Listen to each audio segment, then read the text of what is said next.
వేదమే ఈశ్వరుడు, ఈశ్వరుడే వేదం. అదే ఆది, అదే అనాది. అంతకన్నా ముందెవరున్నారు అంటే అంతకన్నా ముందొకరున్నారు అని చెప్పడానికి ఆధారం లేదు. అందుకే సనాతన ధర్మము అన్నారు. సనాతనము అన్న మాటకు అర్థం ఏమిటంటే అతి ప్రాచీనమైనది.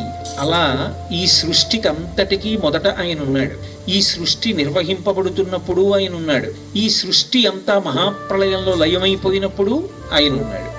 మొట్టమొదటి వాడు, అన్నిటి తర్వాత ఆయనే ఉంటాడు. ఆయనతో పాటు ఉండేది వేదం. ఆ వేదము ఈ ధర్మమునకు ప్రమాణం. అందుకని దీనికి పేరేమి అంటే హిందూ మతము అంటూ ఉంటారు. కానీ హిందూ మతము అనేటటువంటిది మనకి వైదికంగా వచ్చినటువంటి పేరు కాదు. సనాతన ధర్మము. ఏదీ లేనప్పుడు మొట్టమొదట ఈశ్వరుడితో పాటు ఏ ధర్మం ప్రారంభమైందో అదే సనాతన ధర్మము.